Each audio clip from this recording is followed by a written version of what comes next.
السلام عليكم. النهاردة ان شاء الله هنعمل لكم وصفة كده من وصفات جدتنا زمان، وهي كيكة الرواني. طبعا في الشتاء ده هتدفينا وهتبقى تحفة جدا. في البداية خالص هجيب البولة بتاعتي واحط فيها واحدتين من البيض، وعليهم كمان مج كامل كده من السكر، وعليهم كمان كيس فانيليا. وهنضربهم كويس جدا جدا السكر كده مع البيض لحد ما لونه يبدأ ان هو يبقى فاتح معايا. انا عايزة من كتر الضرب البيض يبقى لونه ابيض كده زي ما انتم شايفين.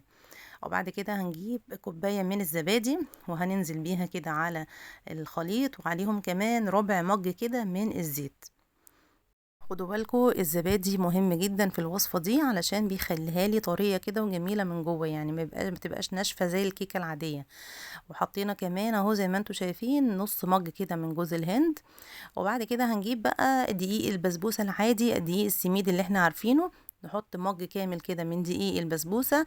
وبعد كده نبدأ نقلبهم كده بالمعلقة تقليب لحد ما يتجانس كل المكونات مع بعض زي ما انتم شايفين كده. وطبعا السيرب بتاعي كوبايتين مية على كوبايتين سكر، ونحطهم على النار 7 دقايق. هنرجع تاني للمحتويات بتاعتنا. هنحط بقى مج كبير كده من الدقيق الابيض وعليه كيس من البيكنج باودر، ونقلبهم مع بعض كويس جدا. طبعا الخليط كده تقل معايا قوي، محتاج اي سائل. لو عندك بقى شويه لبن، نص مج كده من اللبن او نص مج من الميه. انا حطيت نص مج اهو من الميه، وابدا ان انا اقلبهم مع بعض. طبعا الافضل ان احنا نقلبه بالمضرب اليدوي تاني عشان ما يبقاش في اي تكتلات في الخليط بتاعي.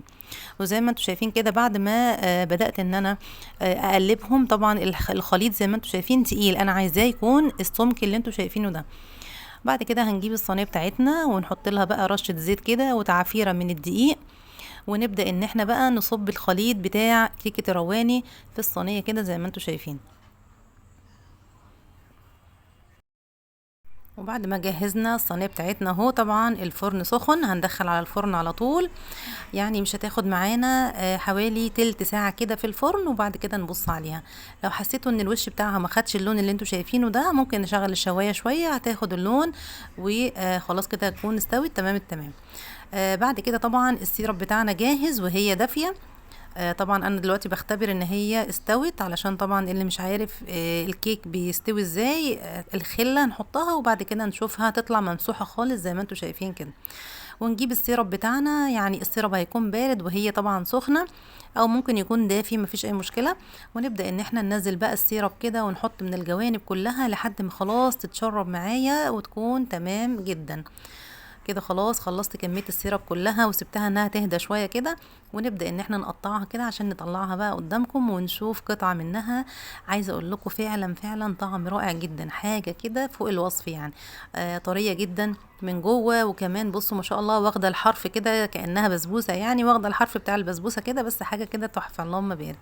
دي كانت وصفتنا النهاردة لكيكة الرواني، يا ريت تجربوها وقولي لي ان شاء الله رأيكم فيها. ما تنسوش بقى اللايك والاشتراك في القناة عشان يوصلكوا الفيديو اللي جاي ان شاء الله. والسلام عليكم.